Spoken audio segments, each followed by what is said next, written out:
ఓం శ్రీ గణేశాయ నమః. శ్రీమాత్రే నమః. శివాయ గురవే నమః. శ్రీకృష్ణ పరబ్రహ్మణే నమః. శ్రీరామాయ నమః. శ్రీ గురుభ్యో నమః.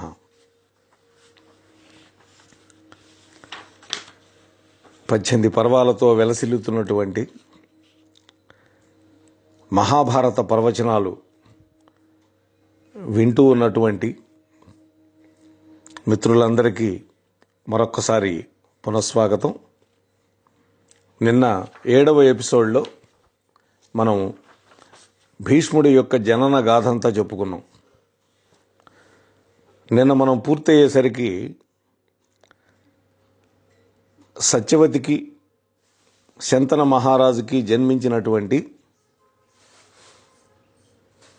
చిత్రాంగదుడు అనేటువంటి వాడు గంధర్వుడి చేతిలో చనిపోవడం, ఆ తర్వాత రెండవ వాడైనటువంటి విచిత్ర వీర్యుణ్ణి రాజ్యాభిషిక్తుని చేయడం భీష్ముడు. అంతవరకు చెప్పుకున్నాం మనం. ఈరోజు 8వ ఎపిసోడ్లోకి మిమ్మల్ని అందరినీ స్వాగతిస్తూ ఉన్నాను. విచిత్ర వీర్యుడు యవ్వనవంతుడైనాడు.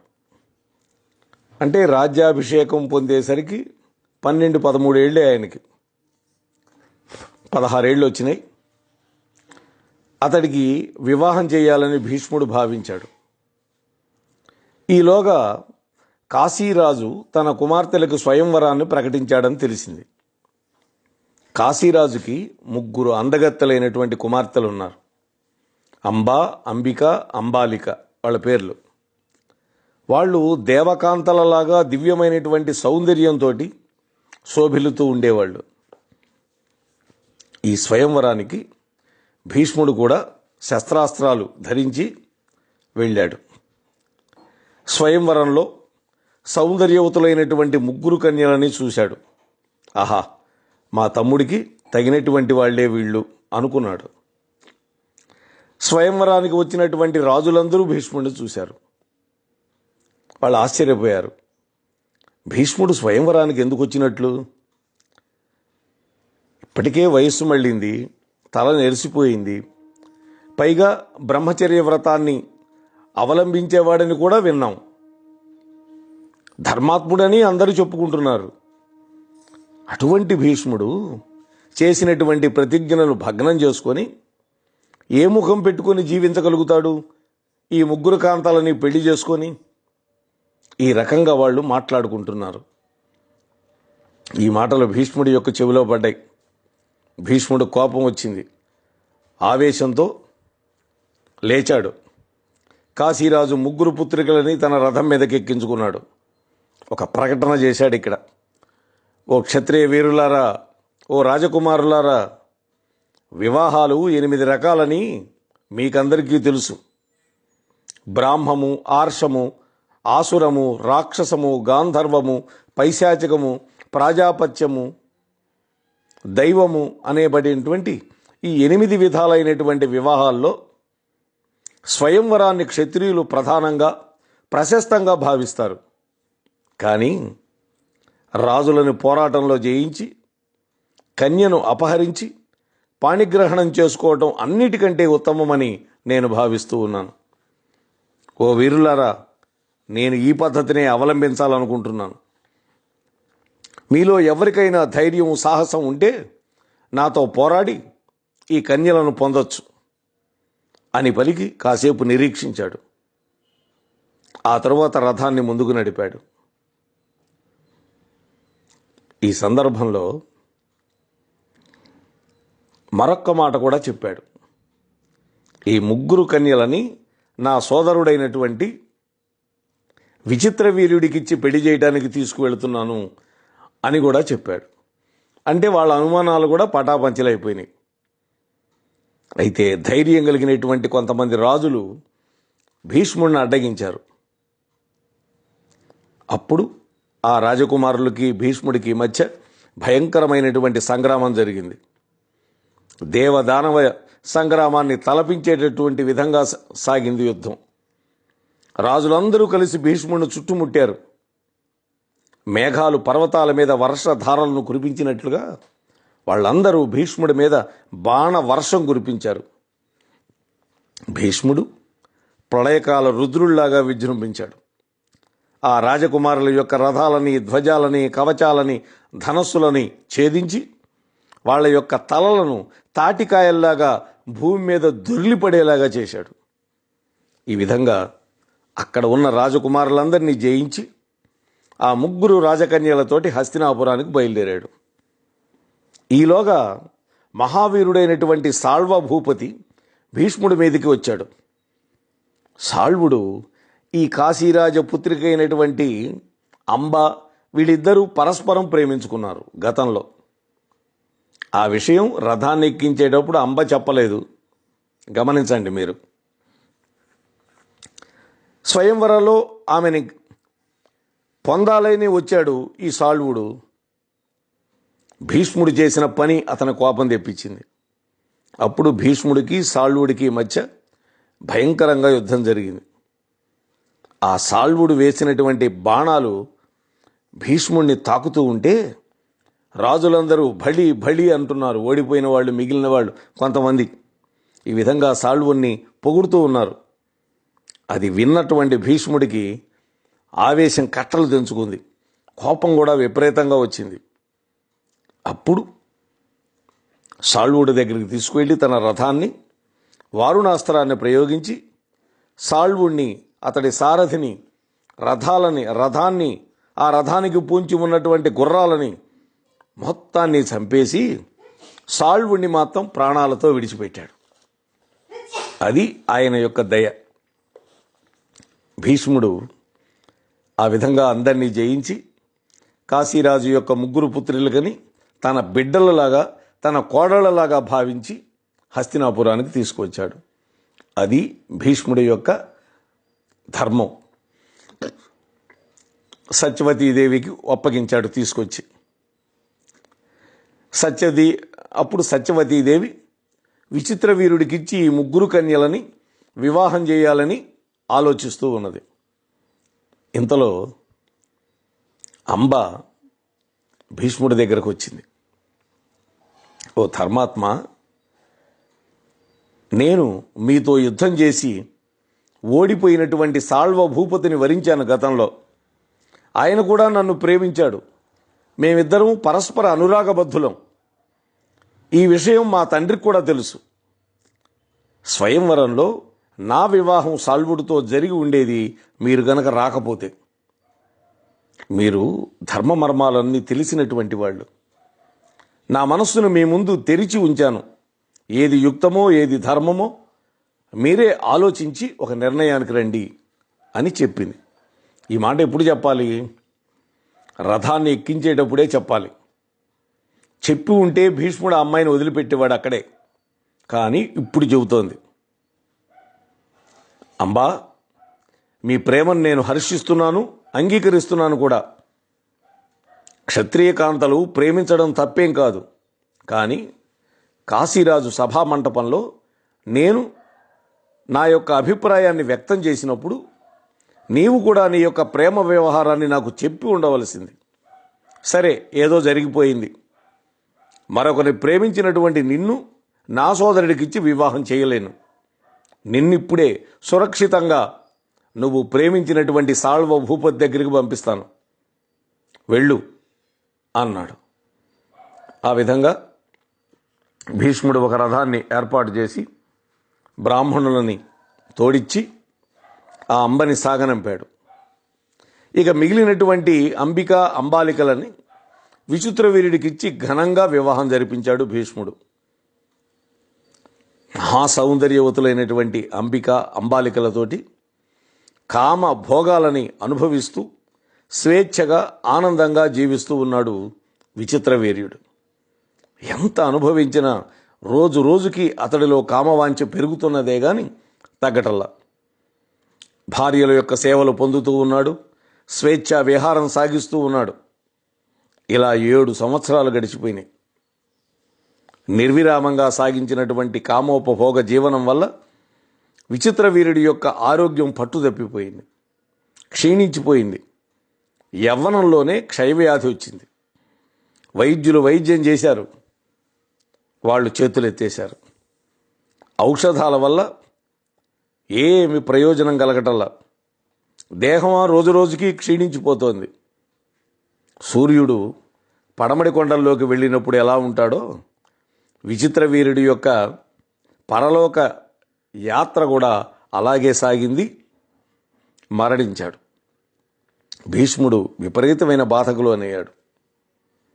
తల్లి సత్యవతి యొక్క ఆజ్ఞానుసారం విచిత్ర వీర్యుడికి శాస్త్రవిధిని అనుసరించి వేదోక్తంగా అంత్యక్రియలు జరిపించాడు. శంతన కుమారులైనటువంటి చిత్రాంగదుడు, విచిత్ర వీర్యుడు ఇద్దరూ శక్తివంతులే, పరాక్రమవంతులే. వాళ్ళ వల్ల వంశాభివృద్ధి జరగాలి, కానీ వంశం ఆగిపోయే పరిస్థితి వచ్చింది. ఎందుకని 7 ఏళ్ళు సంసారం చేసినా పిల్లల పుట్ల. చిత్రాంగదుడు బాహ్యంలో శక్తిని ప్రదర్శిస్తూ అహంకారంతో యుద్ధాసక్తితోటి విజృంభించి పతనమైపోయినాడు. విచిత్ర వీరుడు భోగాసక్తితోటి నిరంతరము కామాసక్తుడై శుష్కించి క్షీణించిపోయి క్షయవ్యాధితోటి చచ్చిపోయాడు. వీర్యం అంటే శక్తి. అతడికి శక్తి ఉంది, కానీ విచిత్రమైనటువంటి శక్తి అతనిది. అందుకనే విచిత్ర వీర్యుడు అతనికి పేరు. అదంతా వ్యర్థమైపోయింది. మానవుడికి భోగాసక్తి ఉండొచ్చు, కానీ మితిమీరి అతిగా ప్రవర్తిస్తే చివరికి అనర్థమే మిగులుతుంది అనేది విచిత్ర వీరుడి జీవితం మనకు చెబుతోంది. ఇలా విచ్చలవిడిగా చరించేటటువంటి విచిత్రమైనటువంటి వ్యక్తిత్వం కలిగిన వాడే విచిత్ర వీర్యుడు. విచిత్రమైనటువంటి విషయాసక్తిని ఎవడైతే విడిచిపెడతాడో అటువంటి వాడు విమలమైనటువంటి చిత్తంతో తరిస్తారు. కాబట్టే విషయాలను విషంలాగా భావించాలి అని ఉపనిషత్తు కూడా చెబుతోంది. వాస్తవానికి విషం అనేది విషం కాదు. విషయ వాసనలే నిజమైనటువంటి విషము అని ఉపనిషత్ శాస్త్రాలు చెబుతున్నాయి. విషయ వాసనలు అంటే ఏంటి?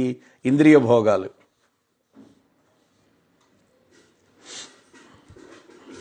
ఈ మధ్యలో సాల్వుడి దగ్గరికి పంపించినటువంటి అంబ విషయం మనం చెప్పుకోవాలా, ఆ తర్వాత చెప్పుకుందాం. దాన్ని సస్పెన్స్గానే పెడుతున్నాను. ఇక ఇక్కడ రాజమాత అయినటువంటి సత్యవతీదేవికి దిక్కుతోచనటువంటి పరిస్థితి ఏర్పడింది. 2 కోడళ్ళు ఉన్నారు. కొడుకు మరణించాడు. ఈ విధంగా 2 కొడుకుల్ని పోగొట్టుకొని సత్యవతి దీనాతి దీనమైనటువంటి పరిస్థితిలో ఉంది. 2 కళ్ళు పోయినటువంటి బాటసారిలాగా ఉంది ఆమె యొక్క జీవన ప్రయాణం. పుత్రశోకంతో కుమిలిపోతూ ఉన్నది. సత్యవతిని భీష్ముడు ఓదార్చాడు, కానీ ఓదార్పు లభించటల్లా ఆమెకి.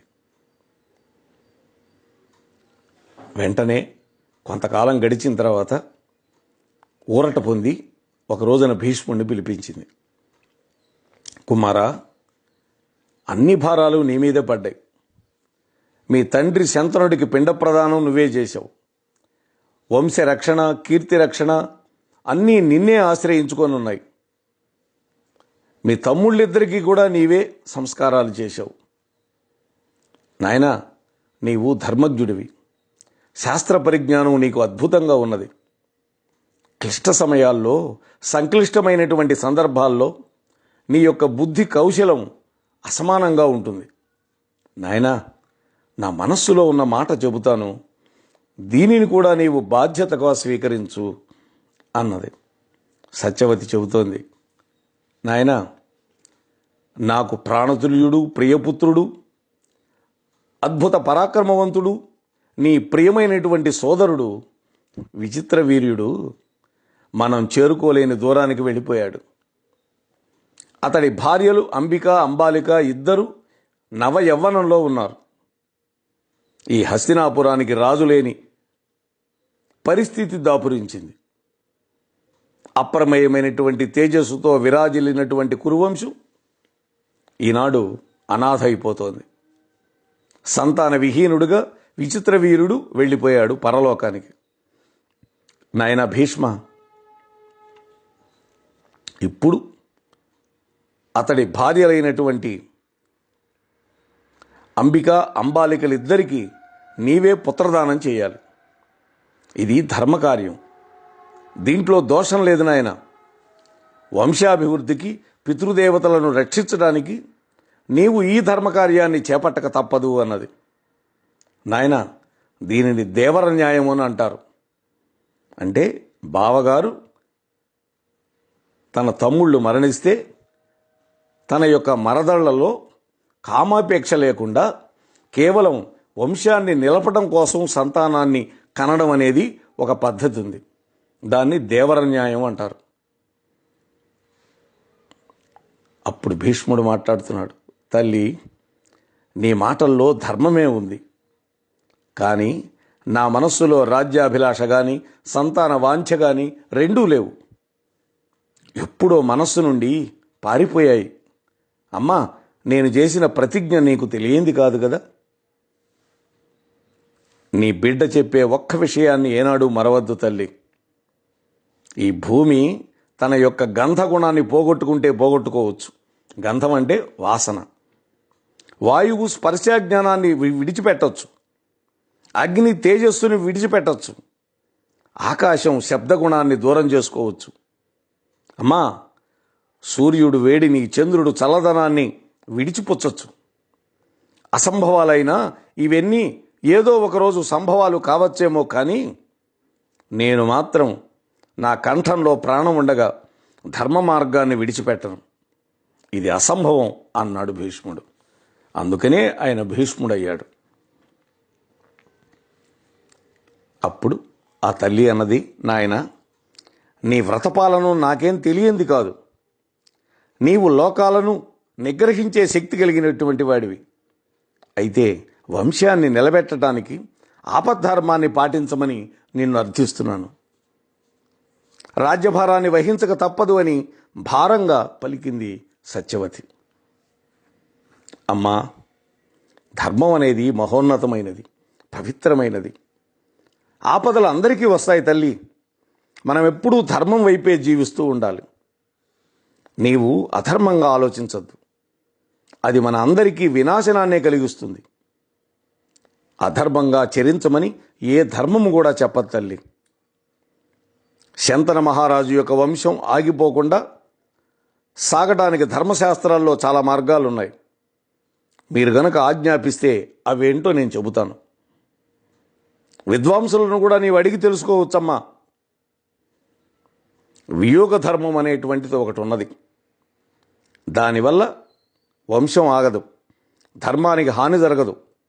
ఇలాంటివి గతంలో కూడా జరిగినట్టుగా పురాణాల్లో ప్రమాణాలు ఉన్నాయి. పరశురాముడు క్షత్రియ జాతిని నిర్వీర్యం చేసినటువంటి తరుణంలో ఈ నియోగ ధర్మాన్ని పాటించడం వల్లనే క్షత్రియుల యొక్క జాతి మళ్ళీ కొనసాగింది. అమ్మా, నువ్వు బాగా ఆలోచించు. నువ్వు చెప్పినట్లే జరుగుతుంది. మన వంశం అభివృద్ధి అవుతుంది. కానీ అది ధర్మ విరుద్ధంగా ఉండకూడదు అన్నాడు భీష్ముడు. అప్పుడు ఆ తల్లింది, నాయన, నీవు చెప్పే ధర్మం నాకు కూడా తెలుసు. గుణవంతులైనటువంటి జ్ఞానులు వంశాన్ని నిలబెట్టడం అనేటువంటి నియోగ ధర్మాన్ని ధర్మసమ్మతంగానే చెప్పారు. ఆచారంలో కూడా ఉన్నదే అది. అందులో ఆ యుగంలో ఉన్నది అది. ఈ యుగంలో లేదండి. ఇది గమనించాలి. కలియుగంలో ఈ ధర్మం లేదు. నీవు చెబుతూ ఉంటే నాకు ఒక్క ఆలోచన వస్తుంది నాయన, శ్రద్ధగా విను. కుమారా, వసుమహారాజు అనే పేరు నువ్వు వినే ఉంటావు. ఉపరిచర వసువు. నేను ఆ మహానుభావుడి యొక్క వీర్యం వల్ల జన్మించాను. నిషాదరాజు నన్ను పెంచి పెద్ద చేశాడు. నేను యవ్వనంలో నావ నడుపుతూ బాటసారులను దాటిస్తూ ఉండేదాన్ని యమునా నదిని. ఆ సమయంలో మహాత్ముడైనటువంటి వాడు వశిష్ఠ మహర్షి యొక్క మనుముడైనటువంటి పరాశర మహర్షి నన్ను యోజనగంధగా మార్చి వ్యాస మహర్షిని నాకు ప్రసాదించి తిరిగి నా కన్యాత్వాన్ని నాకు అనుగ్రహించాడు. వ్యాసుడు పుట్టగానే పెద్దవాడయ్యాడు. తపస్సు కోసం వెళ్ళిపోయాడు. ఆ సమయంలో నాకు ఒక్క మాట చెప్పాడు నాయన నా కొడుకు. నేను ఎప్పుడు పిలిస్తే అప్పుడు తక్షణం నా ముందు ఉంటానని వాగ్దానం చేశాడు. పుత్ర, మన ఇద్దరం గనక ప్రయత్నం చేస్తే తపోనిధి అయినటువంటి వ్యాసుడు మన యొక్క వంశాన్ని అభివృద్ధి చేయొచ్చు అన్నది సత్యవతి. అమ్మా, వ్యాసుడు మహాత్ముడు. ఆయన వల్ల మన వంశం నిలబడుతుంది అంటే నాకు కూడా ఆనందమేనమ్మా అన్నాడు. వ్యాసుడు కూడా ఒక రకంగా ఈ అంబిక అంబాలికలిద్దరికీ బావగారు. భీష్ముడి కంటే కూడా పెద్దవాడు ఆయన. వెంటనే వ్యాసుడి కోసం సత్యవతీదేవి మనస్సులో సంకల్పం చేసింది. మరుక్షణమే వేదమంత్రాలను వల్లెవేసుకుంటూ వ్యాసుల వారు అక్కడ ప్రత్యక్షమయ్యాడు. పుట్టిన క్షణంలో చూసింది, మళ్ళీ ఇప్పుడు తన యొక్క కన్న బిడ్డను మళ్ళీ చూస్తోంది, ప్రథమ పుత్రుని మళ్ళీ చూస్తోంది. ఆమె యొక్క మాతృ హృదయం భావోద్వేగంతో చెలించిపోయింది. ఆ క్షణంలో ఆమె స్తనాల నుండి పాలధారలు స్రవించినాయి. ఇది కదా ఆనాటి వైభవం. ఆనంద బాష్పాలతో ఆమె యొక్క కళ్ళు నిండిపోయినాయి రెండు. వెంటనే వేదవ్యాసుడు తల్లికి సాష్టాంగ నమస్కారం చేశాడు. తల్లి, నన్ను రప్పించినటువంటి కారణం ఏంటి అన్నాడు. అప్పుడు ఆ తల్లి అంటోంది, కుమారా, నీవు నా జ్యేష్ఠపుత్రుడివి. విచిత్రవీర్యుడు చిన్న కొడుకు. విచిత్రవీర్యుడి యొక్క తండ్రియే ఈ భీష్ముని యొక్క తండ్రి శంతన మహారాజు. ఈ భీష్ముడు గంగాతనయుడు. నీకు తమ్ముడు. కానీ విచిత్రవీరుడు సంతాన విహీనుడిగా మరణించాడు. ఈ భీష్ముడు అకుంఠితంగా బ్రహ్మచర్య దీక్షలో ఉంటాను అని ప్రతిజ్ఞ చేశాడు. అందువల్ల మన వంశం ఆగిపోకుండా ఉండాలి అంటే నీ సోదరుడైనటువంటి విచిత్రవీరుడి యొక్క భార్యల యందు నీవు సంతానాన్ని ఉత్పత్తి చేయాలి. నాయన, అది కూడా ఎంత త్వరగా జరిగితే అంత మంచిది. హస్తినాపురం రాజులేని రాజ్యమైంది. తండ్రిని పోగొట్టుకున్నటువంటి బిడ్డల్లాగా ఉంది ఈ ప్రజల పరిస్థితి. రాజు లేనటువంటి రాజ్యం అధర్మాలకు నిలయం అవుతుంది కదా. అటువంటి రాజ్యాన్ని దేవతలు కూడా విడిచిపెట్టేస్తారు. దానివల్ల వర్షాలు పడవు, కరువు కాటకాలు వస్తాయి. కాబట్టి నీవు వెంటనే నీ ఇద్దరు మరదళ్లలో పుత్రోత్పాదన చేయాలి అని సత్యవతి చెప్పింది. ఓ తల్లి, నీకు సమస్త ధర్మాలు తెలుసు. నీ ఆజ్ఞ నాకు శిరోధార్యం. పైగా నీవు సూచించినటువంటి మార్గం శాస్త్ర విరుద్ధమైంది కాదు. అందువల్ల నీ కోరిక నేను తీరుస్తాను. వంశాన్ని నిలబెట్టడం కోసం నేను సత్పుత్రులను నీకు నేను ప్రసాదిస్తాను. వాళ్ళ ద్వారా మంచి మనవళ్ళు నీకు పుడతారు అన్నాడు వ్యాసుడు. ఇక ధృతరాష్ట్రుడు, పాండురాజు, విదురుడు ఈ ముగ్గురు జన్మించినటువంటి విధానాన్ని మనం ఇప్పుడు చెప్పుకుందాం. జరిగినటువంటి విషయాన్ని అంబికకి చెప్పి ఆమెను అంగీకరింపజేసింది సత్యవతి. ఋతుస్నాత అయింది కోడలు. ఆ అంబికని శయ్యాగృహానికి తీసుకొని వచ్చింది.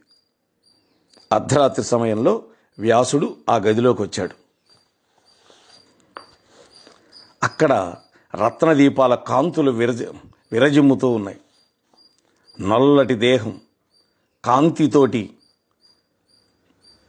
మెరిసిపోయేటటువంటి కళ్ళు, నెరిసిపోయినటువంటి తల, తెల్లని బవిరిగడ్డం, వీటన్నిటితోటి ఉన్నటువంటి వ్యాసుడిని చూసి భయపడిపోయి అంబిక కళ్ళు మూసుకుంది.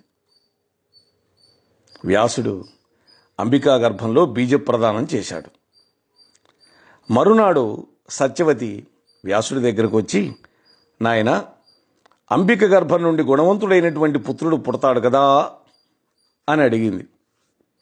అమ్మా, ఈ నీ కోడలు అంబికా గర్భం నుండి 10,000 ఏనుగుల బలంతో జన్మించే బిడ్డ పుడతాడు. అతడు గొప్ప విద్వాంసుడు, పరాక్రమవంతుడు, 100 మంది పుత్రులకు తండ్రి కూడా అవుతాడు. కానీ సంయోగ సమయంలో అంబిక కళ్ళు మూసుకున్నటువంటి దోషం వల్ల అతడు జాత్యంధుడవుతాడు అన్నాడు. అంటే పుట్టుగుడ్డివాడుగా పుడతాడని చెప్పాడు. వెంటనే ఆమె బాధపడింది. పుత్ర, కురువంశపు రాజు గుడ్డివాడయ్యేందుకు వీల్లేదు. కాబట్టి ఈ వంశాభివృద్ధికి మరొక పుత్రులను అనుగ్రహించు అన్నది సత్యవతి. వ్యాసుడు అంగీకరించాడు. ఇక రెండవ కోడలు ఉంది కదా, ఆ రెండవ కోడలను సిద్ధి చేస్తున్నది. ఇంతలోకే అంబిక నవమాసాలు మోసి అంధుడైనటువంటి ఒక మగబిడ్డను ప్రసవించింది. అతడే ధృతరాష్ట్రుడు, అతడి కొడుకులే ఇక మనం చెప్పుకోబోయేటటువంటి వాళ్ళు కౌరవులు. సరే, సత్యవతి మళ్ళీ సంకల్పించింది. వ్యాసుడు వచ్చాడు.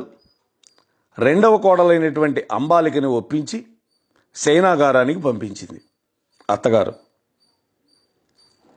జుట్టు గడ్డం మీసాలతో అదోలాగా ఉన్నటువంటి వ్యాసుడిని చూసి అంబాలిక తెల్లబోయింది. అంటే ఆమె ముఖం కళావిహీనమైపోయింది. సమాగమ సమయంలో పాలిపోయిన ముఖంతో ఉండిపోయింది. వెంటనే ఆయన బీజ ప్రదానం చేశాడు. మరుసటి రోజు యథావిధిగా అడిగింది తల్లి సత్యవతి, నాయన ఈమె గర్భంలో గొప్పవాడు పుడతాడు కదా, మా రాజ్యాన్ని ఉద్ధరిస్తాడు కదా అన్నది. అప్పుడు వ్యాసుడు చెప్పాడు, ఓ తల్లి, నీ కోడలు నన్ను చూసి వివర్ణురాలైపోయింది సంయోగ సమయంలో. కాబట్టి నీకు పుట్టబోయే పుత్రుడు పాండువర్ణంతో ఉంటాడు. పాండు రోగం కాదండి, పాండువర్ణం. ఆమె ముఖం పాలిపోయింది కాబట్టి తెల్లటి శరీరంతో ఉంటాడంతే. అందరూ అతన్ని పాండు అని పిలుస్తారు అని చెప్పాడు వ్యాసుడు. నాయనా, నేను పిలిచినప్పుడు మళ్ళా వచ్చి మరొక పుత్రుణ్ణి అనుగ్రహించు అన్నది సత్యవతి. సరేనన్నాడు వ్యాసుడు. వంశాభివృద్ధి జరగాలి అనేటువంటి ఉద్దేశంతోనే సత్యవతీదేవి తన మొదటి కొడుకైనటువంటి వ్యాసుణ్ణి ఆహ్వానించి ఆదేశించింది. ఇక్కడ చూడాలి మనం, సంతానం అనేది వంశాభివృద్ధికే కానీ వ్యాసుడి విషయంలో కామతృప్తి కానే కాదు. గుర్తుపెట్టుకోవాలి, ఆ మహాత్ములకి కామం అనేది ఉండదు. అందుకనే బలిజేపల్లి లక్ష్మీకాంతం గారు కూడా హరిశ్చంద్రీయం నాటకంలో అంటాడు, విశ్వామిత్రుడు వచ్చి మాతంగ కన్యలను పెళ్లి చేసుకోమన్నప్పుడు హరిశ్చంద్రుడు చెప్పే అద్భుతమైనటువంటి మాట, అరయను వంశము నిల్పనే కద వివాహంబు అంటాడు. ఓ మహర్షి, వంశం నిలబెట్టడం కోసమే కదా వివాహం అంటాడు. అంతేగాని వివాహం అనేది కామభోగాల కోసం కాదు. అందుకనే భార్యకి ధర్మపత్ని అనే పేరుంది కానీ కామపత్ని అని ఎక్కడా లేదు. ఇది గుర్తుపెట్టుకోవాలి. అలాంటప్పుడు వ్యాసుడి యొక్క రూపాన్ని చూచి అంబిక కళ్ళు మూసుకొని అంధుడైనటువంటి బిడ్డకు తల్లి అయింది. కాబట్టి అంబాలిక విషయంలో సత్యవతి జాగ్రత్త పడి ఉండాలి. అంబాలికను మార్గాన్ని సుగమం చేసి ఉండాల్సింది. వ్యాసుడి విషయంలో మనోవికారాలు లేకుండా ప్రశాంతంగా ఉండమని చెప్పి ఉండాల్సింది. అలా ఉండగలిగితే సర్వలక్షణ లక్షితుడైనటువంటి బిడ్డకు తల్లి కావచ్చని ముందుగానే చెప్పి జాగృతం చేసి ఉంటే బాగుండేది. ఇక్కడ వ్యక్తి ప్రధానం కాకుండా విషయ ప్రధానంగా సాగేటటువంటి ఈ మహాకార్యం కేవలం సంతానం కోసమే, వంశం ఆగిపోకుండా ఉండడం కోసమే అని స్పష్టం చేసి ఉంటే అంబాలిక కూడా వివర్ణురాలు అయి ఉండేది కాదు. బిడ్డ పాండువర్ణంతో పుట్టేవాడు కూడా కాదు. మొదటప్పుడు చెప్పలేదు, అజాగ్రత్త వల్ల ఆ విధంగా కళ్ళు మూసుకుంది, అంధుడు పుట్టాడు. రెండో కోడలి విషయంలోనైనా జాగ్రత్త పడలేదా ఆ తల్లి? అది కదా.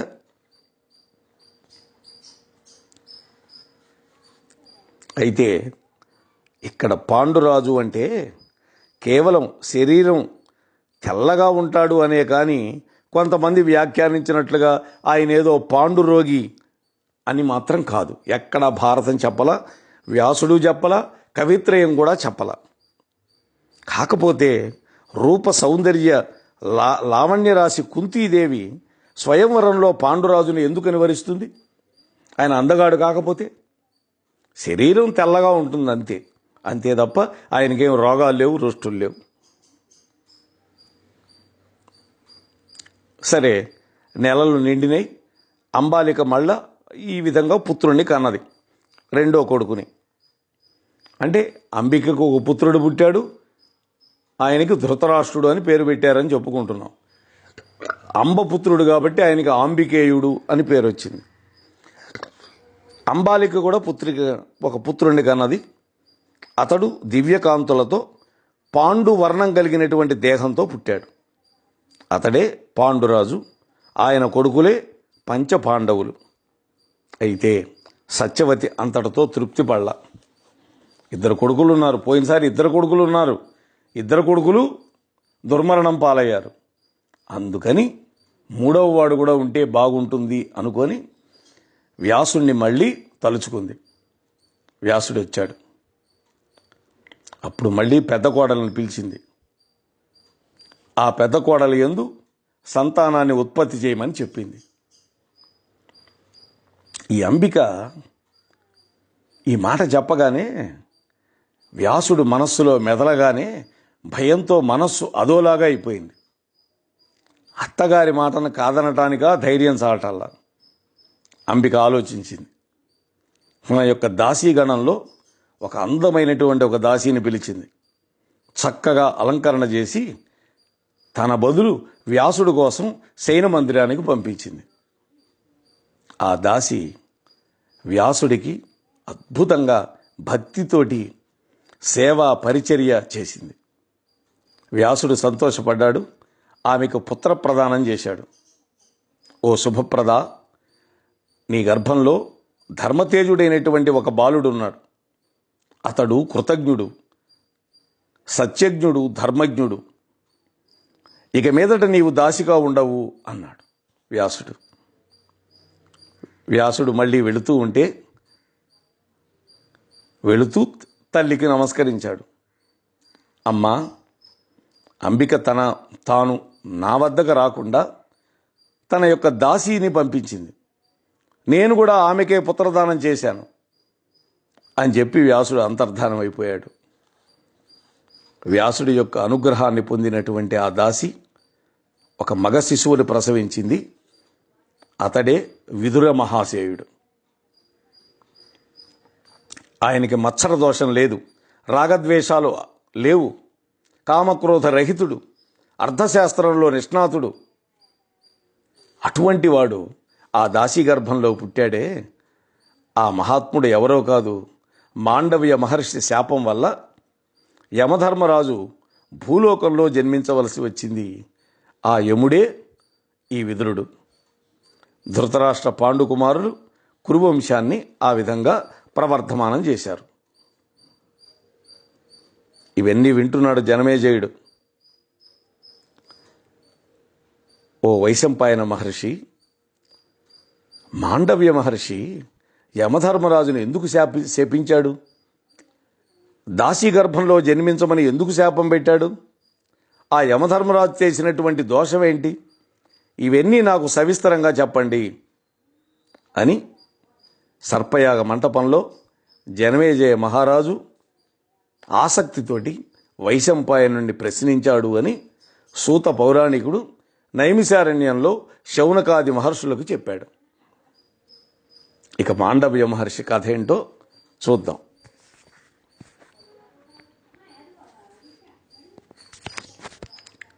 పూర్వం మాండవ్యుడు అనేటువంటి ఒక మహర్షి ఒక అరణ్య ప్రాంతంలో ఘోరమైనటువంటి తపస్సు చేస్తూ ఉన్నాడు. శీర్షాసనంలో నిలబడి కొన్ని సంవత్సరాలు కఠోరమైన తపస్సు చేశాడు మాండవ్యుడు. ఒకనాడు దైవయోగం వల్ల కొందరు రాజభటులు కొంతమంది దొంగలను తరుముకుంటూ ఆ ప్రాంతానికి వచ్చారు. అంటే ఆ దొంగలు రాజుగారి యొక్క ఖజానాలో బంగారము ఆభరణాలు కాజేసుకొని వెళుతున్నారు. వాళ్ళు రాజభటులను చూసి పరిగెత్తుకుంటూ వచ్చి తమ దగ్గర ఉన్నటువంటి దొంగ సొత్తుని ధ్యాన స్థితిలో ఉన్నటువంటి మాండవ్యుడి యొక్క ఆశ్రమంలో పడేసి పారిపోయారు. భటులు ఆశ్రమం దగ్గరకు వచ్చారు. చోరుల యొక్క జాడ చెప్పమని మాండవ్య మహర్షిని అడిగారు. ఆయన మారు మాట్లాడల, ధ్యానంలో ఉన్నాడు. రాజభటులు ఆశ్రమాన్ని పరిసరాలని అన్వేషించారు. ఆ దొంగ సొత్తుని పట్టుకున్నారు.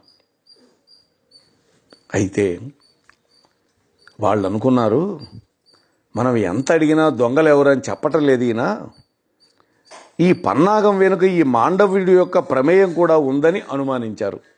చూసారా? అందువల్ల ఆ దొంగలని ఈ మాండవ్యుణ్ణి అందరినీ బంధించి తీసుకెళ్లి ప్రభువు దగ్గరికి పెట్టారు.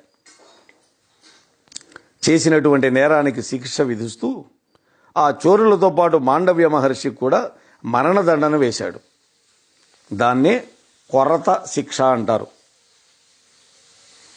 ఎట్లా వేస్తారు అంటే, ఒక మంచి కర్ర, ఆ కర్రకు ఒకవైపు బాగా పదునుగా చెక్కుతారు. దాన్ని పదును వైపు పైకుంచి మిగిలిన భాగాన్ని భూమిలో పాతారు. ఎవరికైతే శిక్ష అయ్యాలో వాళ్ళని రెండు చేతులతో పైకి లేపి ఆసన మార్గంలో కూడా దూరుస్తారు ఆ కర్రని. ఎంత బాధో చూడండి. అయితే ఆ దొంగలందరూ ఆ శిక్ష వల్ల మరణించారు, కానీ తపస్సంపన్నుడైనటువంటి మాండవ్య మహర్షి మరణించల. ఆ శూలానికి గుచ్చినటువంటి మాండవ్య మహర్షి మరణించలేదని గుర్తించినటువంటి భటులు కొన్ని రోజులు పరిశీలించి అప్పటికీ ప్రాణాలతో ఉండటం వల్ల రాజుగారికి వెళ్ళి చెప్పారు. రాజు గడగడ వణికిపోయాడు. మాండవ్యుడి దగ్గరకు వచ్చాడు. బాధాతప్త హృదయుడై, ఓ మహర్షి, నేను అజ్ఞానం వల్ల ఈ విధంగా మీకు శిక్ష విధించాను, నన్ను క్షమించండి అని కోరుకున్నాడు. మాండవ్య మహర్షి ప్రసన్నుడైనాడు. కొంతకాలం గడిచింది. ఒకనాడు ప్రాణాలు విడిచిపెట్టి మాండవ్య మహర్షి యమలోకానికి వెళ్ళాడు. యమధర్మరాజుని సమీపించాడు. ఓ యమధర్మరాజా, నన్ను భటులు శూలానికి గుచ్చిన సంగతి నీకు తెలిసే ఉంటుంది. ఆ విధమైన శిక్షను అనుభవించడానికి నేను చేసినటువంటి పాపం ఏంటి అని నిగ్గదీశాడు. మహర్షి, మాండవ్య, బాల్యంలో నీవు తూనీగలు పట్టి వాటి యొక్క తోకలకి ముళ్ళు గుచ్చేవాడివి. అవి బాధతో విలవిలగొట్టుకుంటుంటే నువ్వు చూసి ఆనందపడేవాడివి. ఆ పాపానికి తగిన శిక్షే ఇది అన్నాడు. అప్పుడు అన్నాడు,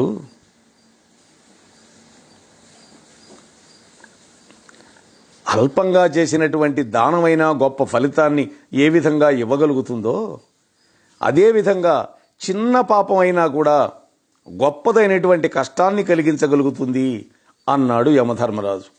ఇది మనం బాగా గుర్తుపెట్టుకోవాలి. దానం కొద్దిగా చేసినా గొప్ప ఫలితం వస్తుంది, కానీ చిన్న పాపం చేసినా కూడా దానికి గొప్ప కష్టాన్ని అనుభవించగలగాలి. అనగానే మాండవ్యుడు అన్నాడు, ఓ యమధర్మరాజా, నేను బాలుడుగా ఉన్నప్పుడు చేసిన తప్పుకి ఇంత భయంకరమైన శిక్ష నాకు విధించావు. పిల్లలకి ధర్మాధర్మ వివేకం ఉంటుందా? అయినా అంత చిన్న తప్పుకి ఇంత దారుణమైనటువంటి దుర్భరమైనటువంటి శిక్ష ఎందుకు వేశావు? నీవు చేసినటువంటి ఈ తప్పుకి భూలోకంలో ఒక దాసి యొక్క యోనిలో జన్మించు అని యమధర్మరాజుని శపించాడు. అప్పుడు ఒక నియమం కూడా చేశాడు. ఓ యమధర్మరాజా, ఇది గుర్తుపెట్టుకో, బాల్యంలో చేసే తప్పులకి పాపాలకి ఆ పిల్లల యొక్క బాధ్యత ఏమీ లేదు అని మాండవ్యుడు ఒక శాసనం చేశాడు. అంటే 10 సంవత్సరాల లోపు పిల్లలు చేసినటువంటి పాపానికి ఆ పిల్లల్ని శిక్షించడానికి వీలు లేదు. మరి ఎవరికి వేయాలి ఆ శిక్ష? సరైనటువంటి మార్గంలో పెట్టనటువంటి తల్లిదండ్రికి ఆ శిక్ష పడాలి, అంతే తప్ప వేరే వాళ్ళకి వేయకూడదు. ధర్మే చార్థే చ కుశలో లోభక్రోధ వివర్జిత దీర్ఘదర్శీ శమపర కరుణాంచ హితే రతః. ఓ రాజా, విదురుడు ధర్మశాస్త్రంలో అర్థశాస్త్రంలో కోవిదుడు. అలా శాప ప్రభావం వల్ల పుట్టినవాడు కదా, సాక్షాత్తు యముడి యొక్క అంశతో వచ్చాడు కదా. యమధర్మరాజుకి ఎంత సమవర్తి అనేటువంటి జ్ఞానం ఉందో అంతటి జ్ఞానం ఈ విదురుడిలో ఉన్నది. లోభాన్ని క్రోధాన్ని త్యజించినటువంటి వాడు, దూరదృష్టి కలిగిన వాడు, మనో నిగ్రహం కలిగిన వాడు, కురువంశానికి హితైషి అని వైశంపాయన మహర్షి జనమేజయుడికి చెప్పాడు అని నైమిషారణ్యంలో సూత మహర్షి శౌనకాది మహర్షులకి వివరించాడు. ఇక రేపటి రోజు ధృతరాష్ట్రుడికి పాండురాజుకి ఏ విధంగా వివాహాలు జరిగాయి అనేటువంటి విషయాలని శ్రీకృష్ణ పరమాత్మ యొక్క అనుగ్రహంతో 9వ ఎపిసోడ్లో మనం ముచ్చటించుకునే ప్రయత్నం చేద్దాం. అంతవరకు మీ వద్ద సెలవు తీసుకునే మీ మిత్రుడు ధర్మవరపు వెంకటరమణ. స్వస్తి.